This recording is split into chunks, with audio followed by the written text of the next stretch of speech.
The world of the future is a concept that has always evolved with the present. Over the years, many different visions have been put forward, from predictions of personal airships around 1900 to nuclear-powered cars and spaceflight by the middle of the century. Most of these visions were made in the wake of the rapid industrial and scientific progress of the 19th century, and focus on how technology will continue to reshape the world. But even before this period in time, there were some who speculated about how the future could be different from the present. One of them was the French writer and dramatist Louis-Sébastien Mercier. In 1771, he published a novel called The Year 2440, a dream if ever there was one, in which he presents a very different kind of future than we're used to. Written from the perspective of an 18th century man who falls asleep one night and dreams that he wakes up almost 700 years into the future, it shows a world where some technological progress has been made, but the Industrial Revolution never happened. It's a world where an agrarian society has invented something resembling hologram technology, where Pennsylvania is ruled by an Aztec emperor and drinking coffee is a criminal offense. Most of all, the book is interested in how philosophy and reason has changed the world, and describes how France has been transformed into an egalitarian society through a peaceful revolution led by its king. Essentially a piece of utopian fiction, the book was unusual in that it placed its utopia not in the present day on some faraway island, but in the distant future and in the familiar setting of Paris. Released just 18 years before the outbreak of the French Revolution, it can be seen as a veiled call to action and was promptly banned in its country of origin. It was also forbidden in Spain, where it was condemned by the Inquisition and reputedly burned by the king himself. Nonetheless, the book became an underground hit and one of the most popular and controversial novels of the 18th century. It was translated into numerous languages, went through over 20 editions in Mercier's lifetime, and ended up in the libraries of both George Washington and Thomas Jefferson. In this video, we'll take a closer look at this centuries-old vision of the future.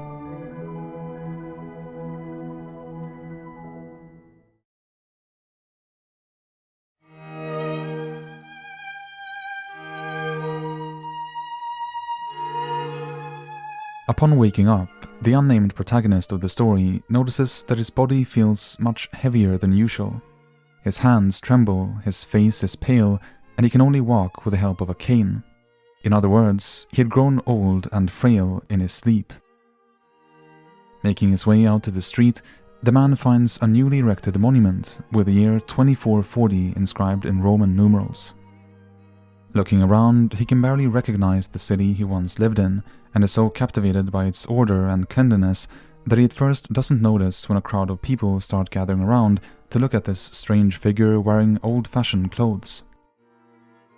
After a while, one man approached him and asked what was the purpose of this disguise.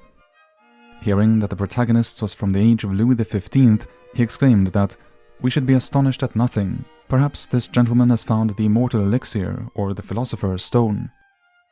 He then offered to show him around, becoming the first of a number of guides that appear in the story and help explain the world to us.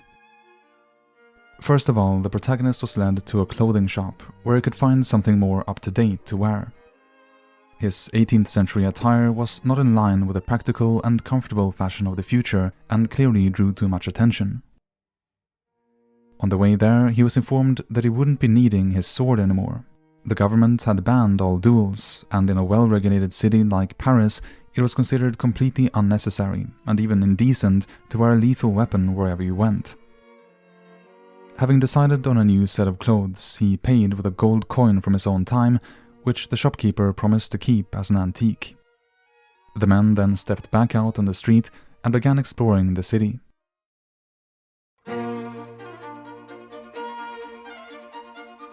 Paris in the year 2440 has been completely reorganized. The chaotic medieval fabric has made way for grand and beautiful streets built in straight lines, similar to what actually happened during Haussmann's renovation a bit under a century after the book was published. The buildings, which are all in good condition, no longer grow old with those that built them. Their rooftops are ornamented with fragrant trees and pots of flowers, and since they're all of a similar height, they connect, forming one vast roof garden covering the city in greenery. As the main character started walking down one of the orderly streets, he was immediately impressed by the traffic. What caught his attention was not flying cars or any other exotic means of transportation, but the simple observation that all who went took the right hand and all who came the left. In other words, in 2440, Paris has right-hand traffic. This was a big deal because in the 18th century, Parisians had no rule to decide whether they would drive on the left or on the right side of the road, and coaches would often get entangled with one another, clogging up traffic for hours. This, of course, also made the roads very dangerous for pedestrians. And as if that wasn't enough, some drivers, especially noblemen, could be completely reckless. In the footnotes, Mercier informs us that he has, quote, seen a superb carriage drawn by 6 horses sumptuously harnessed through 2 rows of wandering artisans. This is no longer a problem in the year 2440. Those kinds of coaches have been banned through sumptuary law, that is, a law designed to prevent extravagance or luxury, and the noblemen of the future walk with their own 2 legs. In this way, they have more money and less gout. We also learn of some more specific changes to the city. Just like in real life, the Bastille has been torn down, although not by a revolution, but by a king. On the ruins of this place of royal vengeance has been built a temple to clemency, heralding a new age where no citizen can be imprisoned without due process. The Louvre, whose transformation from a medieval castle into a classical palace had begun already in 1528, has finally been finished and is home to all the greatest artists of the kingdom. Together with the Tuileries Palace, which in our timeline was destroyed in 1871 and no longer exists, it forms an immense square where public celebrations are held. Furthermore, for the sake of safety, gunpowder magazines are no longer located within the city. As Mercier points out, they can easily be ignited by lightning, which in fact happened as recently as 1769 when an explosion in the Italian city of Brescia killed hundreds, if not thousands. The Hôtel Dieu, for a long time the only hospital in Paris, has also been moved and divided into 12 smaller departments placed at the edges of the city. This was done to prevent overcrowding and the spread of disease. Mercier writes that the hospital in his time could convert a simple indisposition into a cruel disease, and recalls that he has personally walked through the wards of the hospital and, quote, seen the dying crowded closer together than they ought to be in the grave, precipitate the death of their miserable companions. I've seen their pangs and their tears regarded with general unconcern, the sword of death struck on the right and on the left, and not a sigh was heard. One would have thought that they were killing beasts in a slaughterhouse. In the future, by contrast, well-educated and humane physicians closely examine each patient, and people no longer go to the hospital already struck with the idea of death and merely to secure an interment.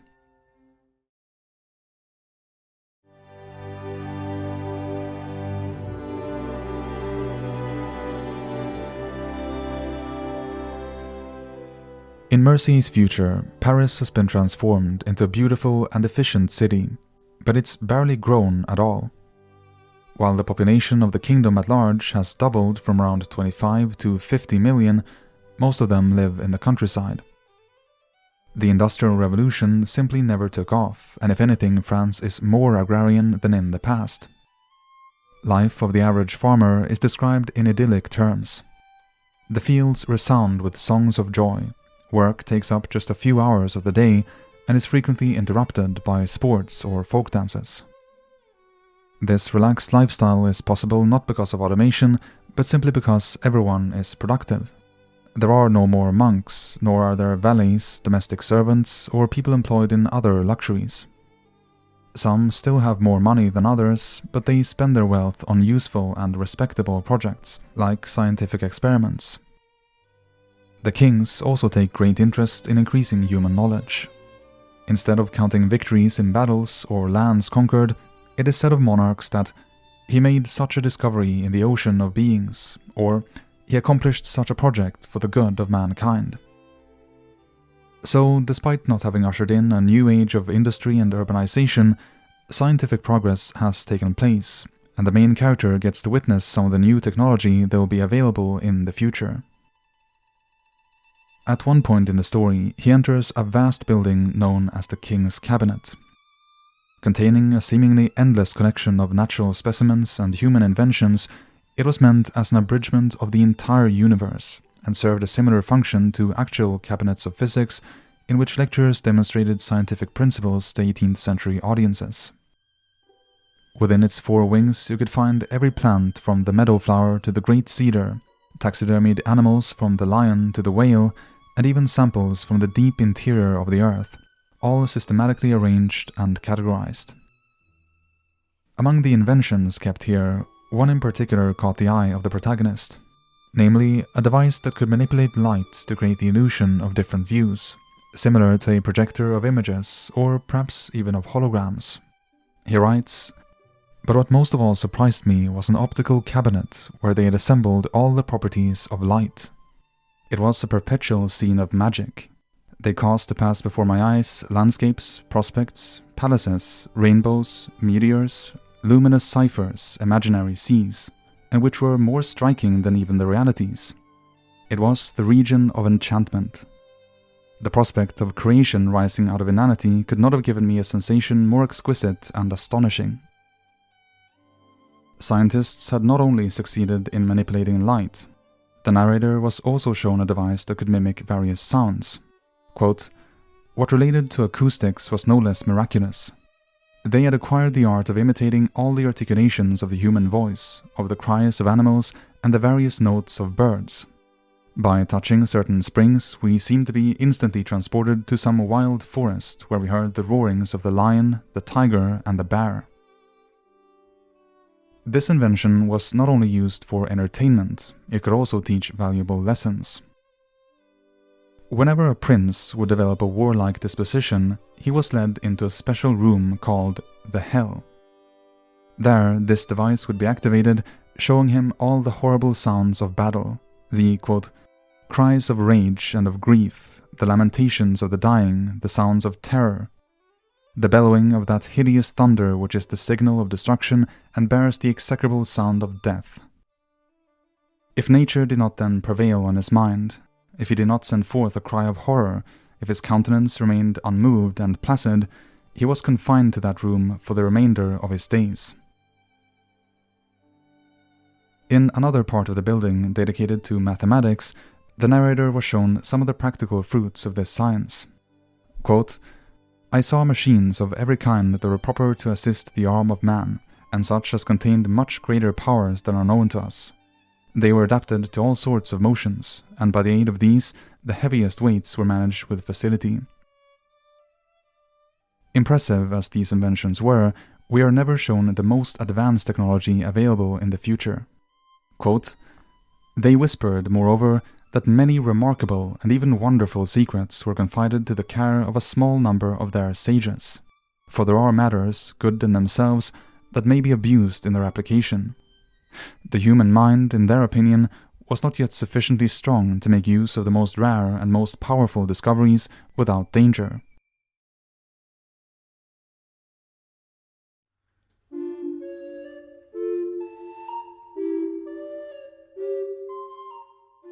The people of the future are deeply religious.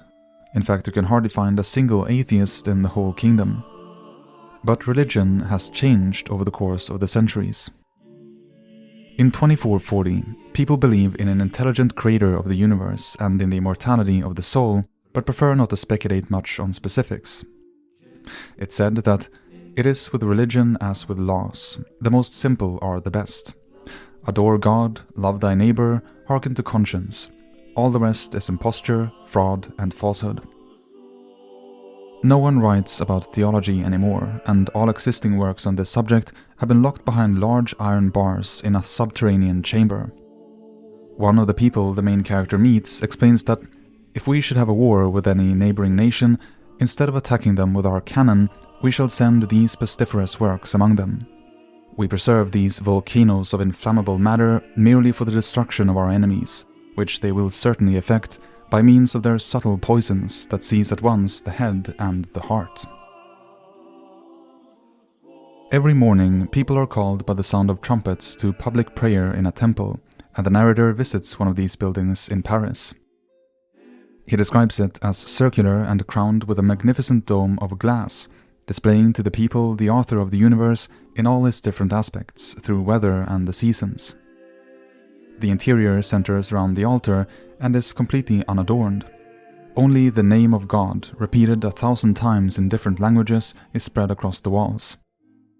Worship lasts for about an hour and involves a simple sermon accompanied by hymns and organ music.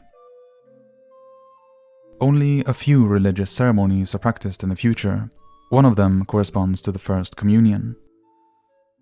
Whenever a young man is judged to be ready, he is brought to an observatory on a clear, starry night to be initiated into the mysteries of the universe.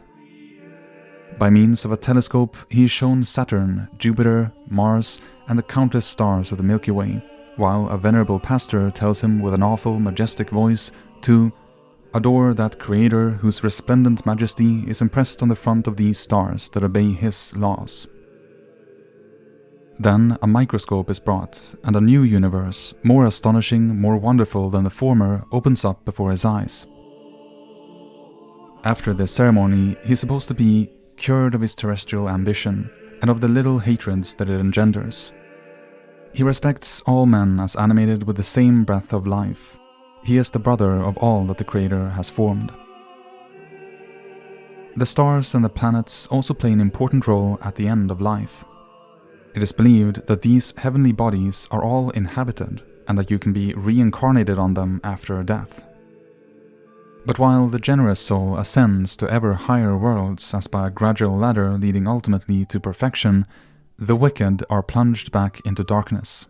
Quote, "A monarch at his decease becomes a mole, a minister a venomous serpent inhabiting some filthy marsh, while the rider he disdained, or rather could not comprehend, hath obtained a glorious rank among intelligent beings, the friends of humanity." But before leaving this life behind, it is customary to collect what you've learned for future generations. All of your wisdom and your greatest insights are written down in a book, which is collected with reverence and meditated on by your descendants. Quote, "These are our funeral urns, and seem to us more valuable than your sumptuous mausoleums, your tombs covered with wretched inscriptions, dictated by pride and executed by baseness. Portraits and statues preserve the body's semblance only. Why not represent the soul and the virtuous sentiments by which it was affected?"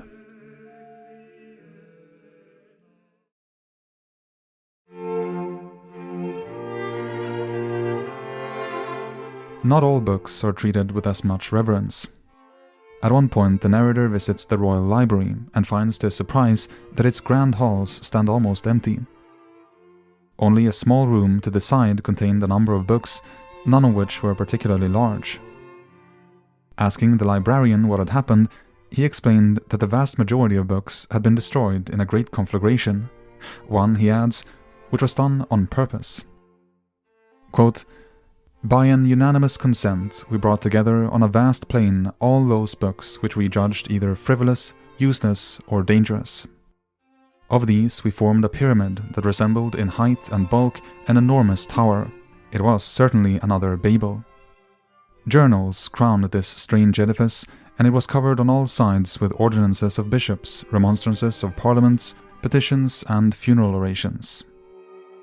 It was composed of 500,000 or 600,000 commentators, of 800,000 volumes of law, of 50,000 dictionaries, of 100,000 poems, of 1,600,000 voyages and travels, and of 1,000,000 of romances." This massive book-burning ceremony was part of an attempt to rebuild human knowledge from the ground up. Works that were perceived as harmful were forever destroyed, whereas those that had some substance hidden beneath a, quote, "monstrous heap of words or phrases" were summarized before being put on the fire.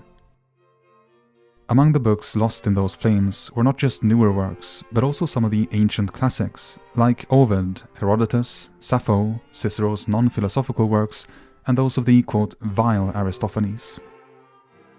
Plato and a number of ancients were spared, although the largest section of the library belongs to English authors. The only thing regulating new works, however, is public opinion. Authors, in theory, enjoy freedom of the press and can write anything they want. But if enough readers find that someone's work is immoral or contains dangerous principles, then he's forced to wear a mask of shame and is visited daily by two re-educators until it takes back what he's written. Similarly, practitioners of the other arts are provided for by the state, and thereby, in theory, free to express their genius however they want instead of appeasing some rich client. But they won't win any competitions without the approval of the public. This has conveniently led to a profusion of works that are moral and instructive. Painters have abandoned mythological themes, which, although ingenious in the infancy of the art, had been repeated 1,000 times and was now become disgustful. Modern works show examples of virtue and heroism, and have become so lifelike that they appear almost like mirrors. Thanks to improvements in the art of engraving, highly accurate color copies of these paintings can be mass-produced, and are found decorating the walls of almost every home. We get a closer look inside a typical home where the narrator is invited for dinner with the family one evening. The rooms are large and decorated with restraint. You no longer find, quote, 20 brittle, tasteless baubles. There was no gilding, varnishing, porcelain, or wretched figures. The manners of his hosts also greatly impressed the main character. These people talked from principle, he writes, and did not contradict themselves 20 times in a quarter of an hour. The eldest son did not give me a specimen of his wit by ridiculing his father. Neither his mother nor his grandmother would have been charmed with such witticisms. The women, he continues, were not continually wrangling about metaphysics, and if they spoke about poetry, of dramas, or authors, they constantly acknowledged themselves, notwithstanding their great abilities, unequal to the subject. Women play a very small part in Mercier's vision of the future, and are still confined to traditional gender roles. Marriage is based on love, and divorce is legal, but the ideal woman of the 25th century is an amiable companion to her husband. No longer expected to perform backbreaking physical work, they learn to manage the economy of the household and take care of child-rearing. Education in the future does not involve learning ancient Greek and Latin, both dead languages. Instead, children are simply taught to read and write in French. Further instruction differs depending on what station they're expected to hold in society. Each art is unfathomable, it is said, and to excel in it requires our whole attention. It was the ridicule of your age to endeavor to be universal. We regard it as a madness. Before the clock had struck 7, it was time for supper, which was noteworthy for its simplicity. None of the meats had any particular seasoning apart from salt, while the herbs and fruits were all of the season, for they knew not the secret of producing wretched cherries in the midst of winter. For entertainment, they turned to draughts, chess, or recreational mathematics, something that even the children are acquainted with. There was also music. The narrator heard a woman sing a beautiful song accompanied by a flute, although most enchanting of all was the sound of the improved harmonica, which, quote, breathed the most pure, lull, and melodious sounds that can charm the ear. It was a ravishing and celestial music. What he's talking about here is not the harmonica we usually think of, since it was only invented in the 19th century. Instead, he probably refers to the glass harmonica, a new and exciting instrument which had only been invented 11 years before the book was published by none less than Benjamin Franklin. Played with wetted fingers, it consisted of a set of graduated tuned glass bowls, and briefly achieved great popularity before falling out of fashion in the early 19th century. Marie Antoinette is known to have taken lessons, and Mozart wrote this very piece specifically for the harmonica.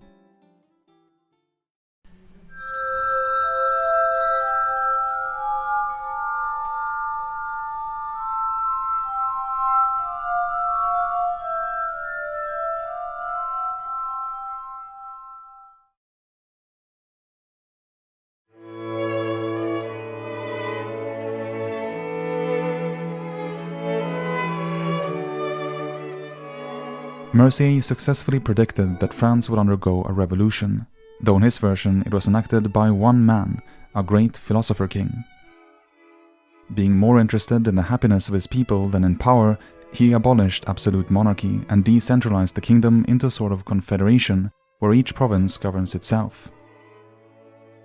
In this new system, power is divided between the king, whose role has become largely ceremonial, the Senate, which takes care of day-to-day administration, and the Estates General, which meets every 2 years to enact new laws and fill vacant posts. Everything is decided there by a majority of votes.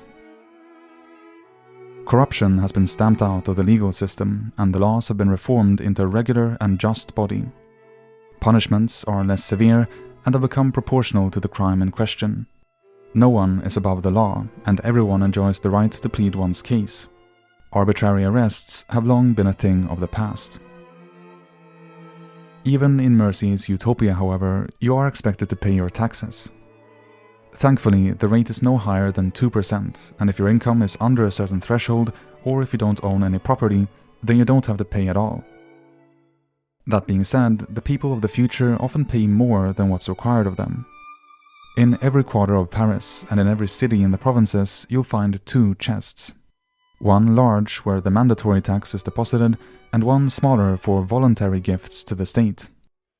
People flock to contribute to this smaller one whenever the king proposes a useful project for the public good, and as a consequence, it often contains more money than the other.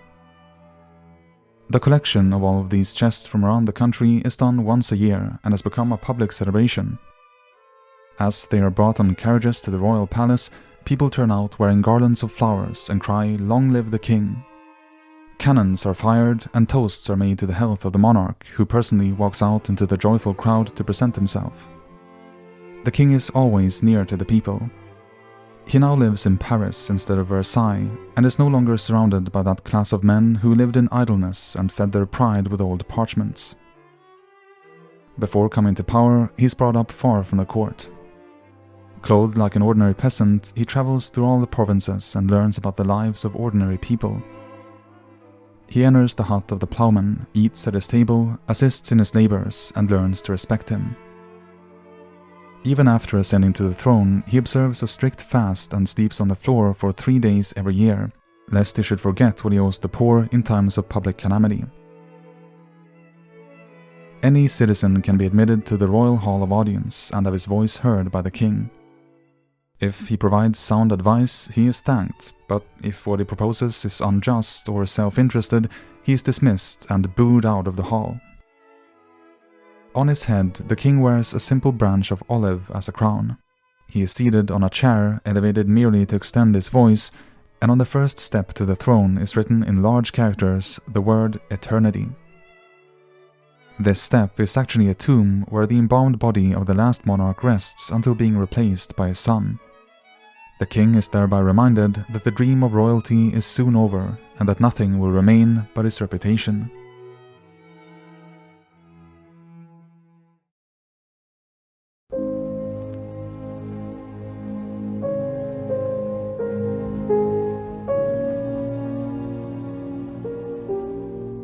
One of the reasons why taxes can be kept low is that France has disbanded its military. The sovereigns of the earth have deigned to hear the voice of philosophy. They, quote, "glory in good government, preferring the pleasure of making a small number happy to the frantic ambition of ruling over countries desolated or filled with ulcerated hearts to whom the power of a conqueror must forever be odious." These kings, by common consent, have fixed bounds to their dominions, and such as nature itself seems to have assigned in separating them by seas, by forests, or mountains.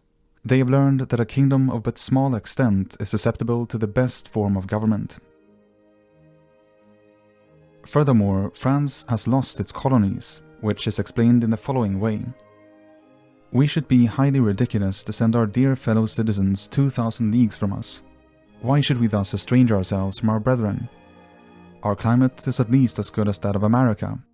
Every necessary production is here common and by nature excellent.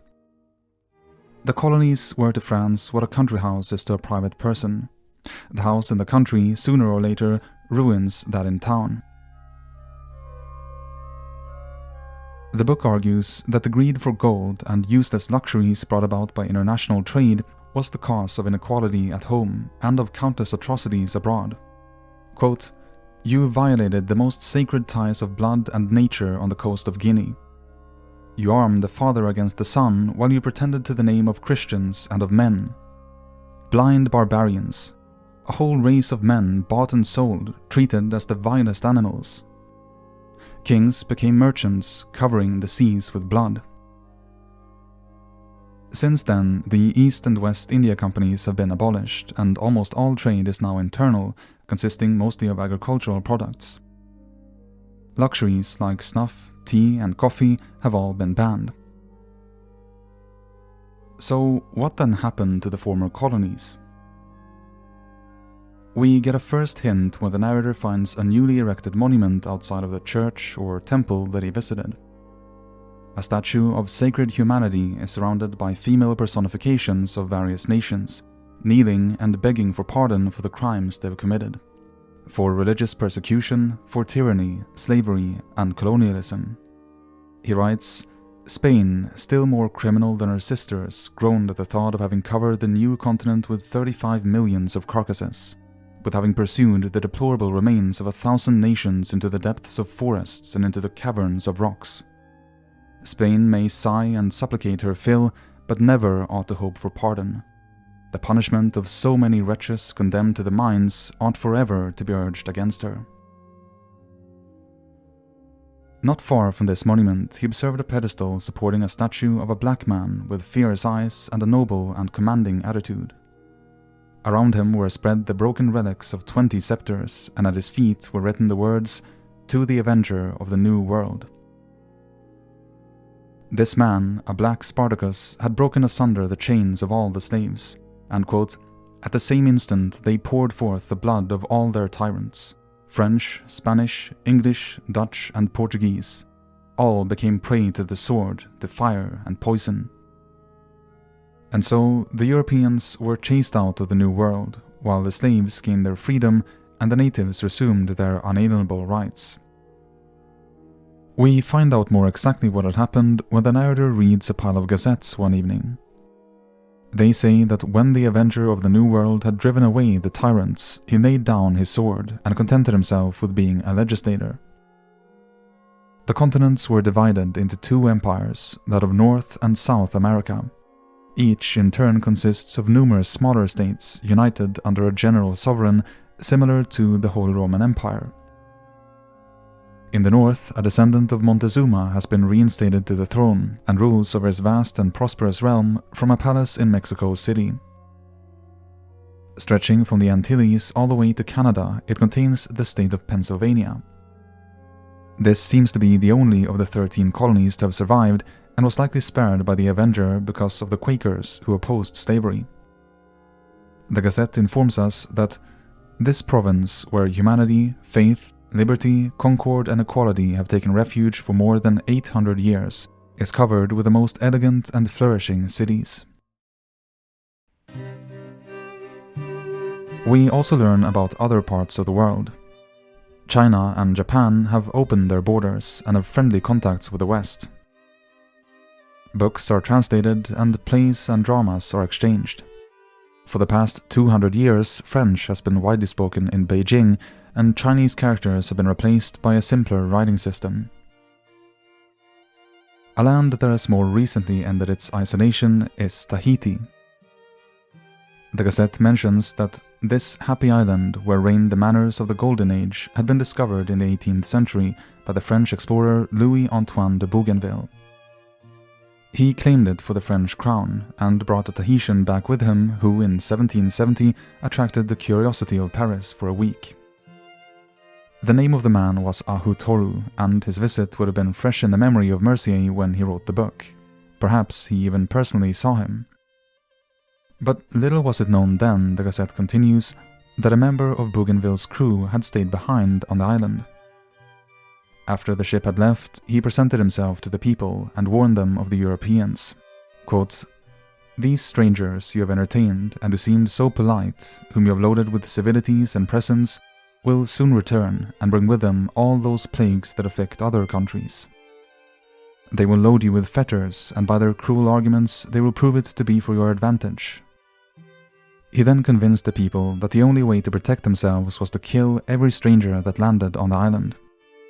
In this way, the Tahitians refused any interaction with the outside world and managed to avoid colonization. However, it says that this law has lately been abolished because, by repeated informations, they've learned that Europe is no longer the enemy of the other 4 parts of the globe, that it is ambitious of forming friends and not making slaves, that its vessels go in search of examples of simple and refined manners, and not of contemptible riches.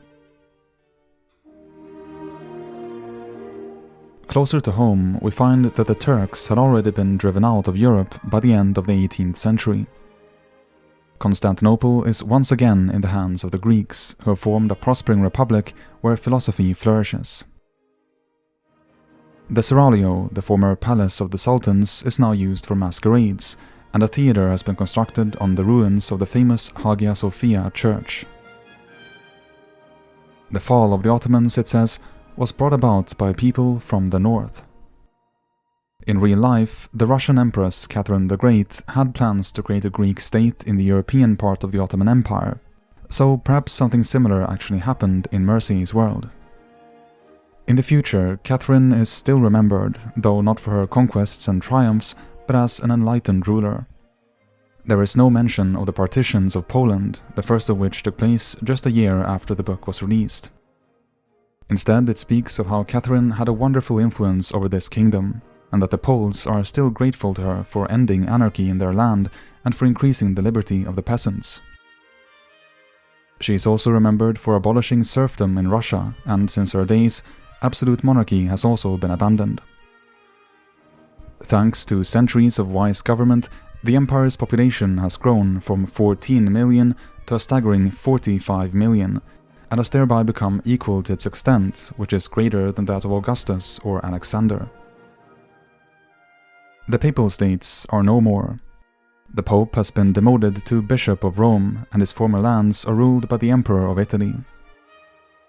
Meanwhile, in Spain, the spirit of industry is every day more manifest. The arts are reaching new levels of refinement, and new discoveries are being made on the nature of electricity. In Vienna, the Austrians are marrying off their princesses to those princes of the earth that were given the fairest proofs of tenderness for their people, and in London, which is now 3 times as large as in the 18th century, a new statue of Cromwell has recently been erected. He is acknowledged as the real author of their political system, which is still maintained because it enriches not the monarch but the people. Furthermore, the Scots and Irish have recently presented a petition to Parliament that, quote, "The names of Scotland and Ireland may be abolished, and that they may make but one body, spirit, and name with the English, as they are one by that patriotic spirit with which they are animated."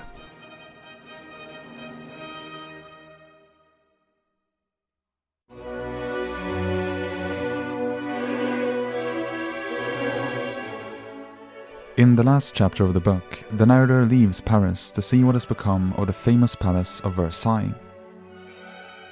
Upon arriving, he finds nothing but, quote, "ruins, gaping walls, and mutilated statues." Some porticos, half demolished, afforded a confusing idea of its ancient magnificence. As I walked over these ruins, I saw an old man sitting upon the capital of a column. "Alas," I said to him, "what has become of this vast palace?" "It is fallen. It was crushed by its own weight." A man, in his impatient pride, would have here forced nature. He hastily heaped buildings upon buildings.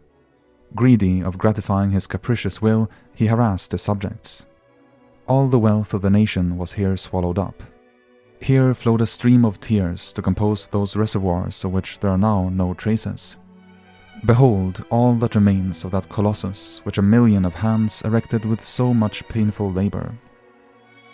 The foundations of this palace were laid in iniquity. It was an image of the wretched greatness of him that built it. The kings, his successors, were obliged to fly from it, lest they should be crushed by its fall. Oh, may these ruins cry aloud to all sovereigns, that they who abuse a momentary power only discover their weakness to future generations. At these words, he shed a flood of tears and turned his eyes to heaven with a mournful, repenting look. "Why do you weep?" I said. All the world is happy, and these ruins by no means declare any public calamity." He raised his voice and said, "Oh, how wretched is my fate! Know that I am Louis XIV, who built this rueful palace. The divine justice has again illumined the torch of my days to make me contemplate more nearly my deplorable enterprise. How transient are the moments of pride! I must now and forever weep. Oh, that I had but known." I was going to ask him a question when one of the adders with which this place swarmed darted from a broken column, stung me on the neck, and I waked.